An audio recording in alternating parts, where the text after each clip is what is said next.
Science का discussion है, PDF अपना ले लीजिएगा। जो बात नया लगे उसको नोट करना है, बाकी सब छोड़ सकते। और प्रश्न दिया है आपका पहला प्रश्न दिया है कि मनुष्य के शरीर में पाए जाने वाले निम्नलिखित तत्वों को आरोही क्रम में व्यवस्थित करिए। आरोही का मतलब होता है बढ़ते क्रम। आरोही का मतलब होता है बढ़ते क्रम में। बढ़ते क्रम में व्यवस्थित करना है, ध्यान रखिएगा। जाना है जो सबसे ज्यादा होगा वो कहाँ पे होगा? लास्ट में होगा। अब समझिए, एक कंसेप्ट समझिएगा। मानव शरीर की अगर हम बात करते हैं, मानव शरीर में तत्वों का क्रम, मानव शरीर में तत्वों का क्रम, तत्वों में सबसे अधिक तत्व कौन सा होता है? क्रम में सबसे अधिक तत्व कौन सा? ऑक्सीजन। उसके बाद कौन सा होता है? कार्बन होता है। कार्बन के बाद कौन सा होता है? हाइड्रोजन होगा। कार्बन के बाद हाइड्रोजन होगा। उसके बाद क्या होता है? चौथे नंबर पे नाइट्रोजन होता है। कार्बन, हाइड्रोजन और नाइट्रोजन।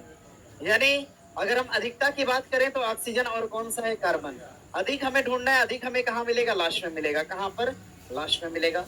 यानी ये दोनों ऑप्शन हमारा नहीं हो सकता। या तो सी होता है कैल्शियम, सोडियम और मैग्नीशियम। उत्तर क्या हो जाएगा? डी हो जाएगा। बनाइए।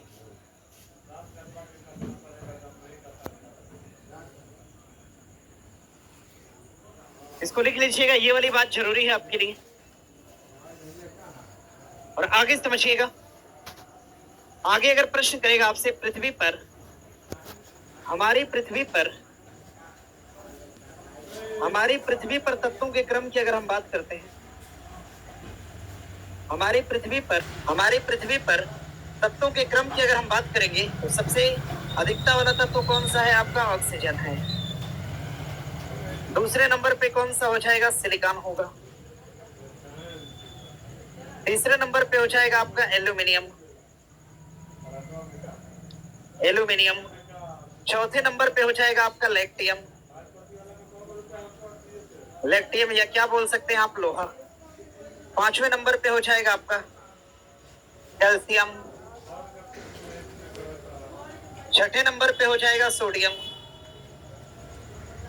और कार्बोहाइड्रेट विभिन्न प्रकार के संदर्भ में निम्नलिखित पर विचार करिए। कार्बोहाइड्रेट के विभिन्न प्रकार, क्या एमिनो एसिड का संबंध कार्बोहाइड्रेट से हो? कार्बोहाइड्रेट के विभिन्न प्रकार, क्या एमिनो एसिड का संबंध कार्बोहाइड्रेट से होगा? नहीं होगा, क्योंकि एमिनो एसिड का संबंध किससे होता है? प्रोटीन से होता है। इसका संबंध किससे हो जाएगा? प्रोटीन से, क्योंकि 20 एमिनो एसिड मिलते हैं। 20 एमिनो एसिड मिलकर मानव शरीर में प्रोटीन का निर्माण करते हैं। मानव शरीर में, ध्यान रखिएगा, प्रोटीन का निर्माण करते हैं 20 एमिनो एसिड मिलकर। इसको ध्यान में रखिएगा। अगर मड या शर्करा की बात करते हैं तो ये दोनों अपने आप में क्या है? कार्बोहाइड्रेट। पूछा क्या है? कार्बोहाइड्रेट का। शर्करा की बात करते हैं तो ये दोनों अपने आप में क्या है? कार्बोहाइड्रेट। पूछा क्या है? कार्बोहाइड्रेट का कौन सा प्रकार नहीं है? नहीं पूछ रखा है। हमारा उत्तर क्या हो जाएगा? केवल एक हो जाएगा। अगर हम कार्बोहाइड्रेट की बात करेंगे,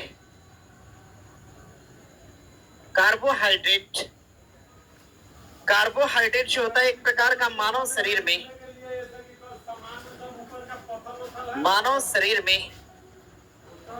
इसको हम सरल भोजन के नाम से जानते हैं।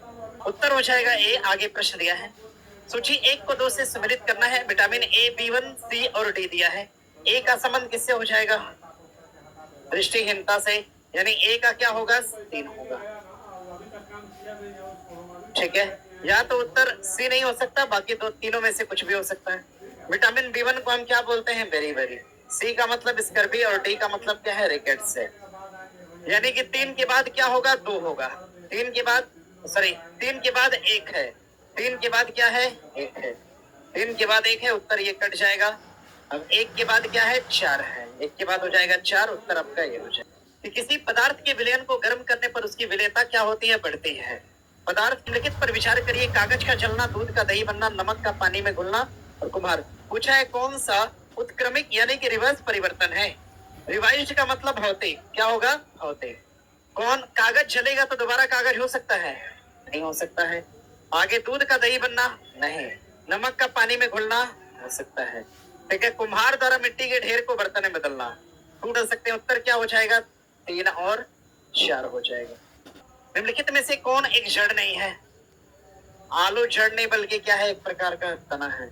और इस तरह का क्वेश्चन बिहार पुलिस के केचुए के श्वसन के संदर्भ में कौन सा कथन सही है? नासिका से त्वचा, कहां से सांस लेगा? त्वचा से। अगर हम केचुआ पालन की बात करते हैं क्या होगा? केचुआ पालन की बात करेंगे, कौन सा कल्चर है? वर्मी कल्चर हो जाएगा। वर्मी कल्चर हम कहते हैं। केचुआ क्या है? नागफनी के पौधे में प्रकाश संश्लेषण निम्नलिखित में से किस भाग में होता है? कहां पर होता है? तने में होता है। निम्नलिखित में से किसमें श्वसन प्रक्रिया संपन्न होती है? पौधे में होती है क्या? होती है। पौधे सांस लेते हैं किस भाग से? श्वसन करते हैं किस भाग से? रंध्र भाग से। रंध्र भाग से। रंध्र न दिया हो तो स्टोमेटा लिखा होगा। प्लांट अपने स्टोमेटा वाले भाग से क्या करते हैं? श्वसन करते हैं। आगे अगर हम जीव की बात करते हैं, जीव में श्वसन के लिए क्या होता है? फेफड़ा होता है, ध्यान रखिएगा। और अगर हम बीज की बात करते हैं, बीज, बीज में श्वसन सांस कौन लेती है? तो उसकी त्वचा लेती है।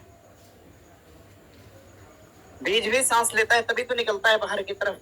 कौन लेगा? तो त्वचा लेती है, ध्यान रखिएगा। त्वचा मतलब बाहरी आवरण, एक तरह से बोल सकते हैं। बीज का जो बाहरी आवरण है ये श्वसन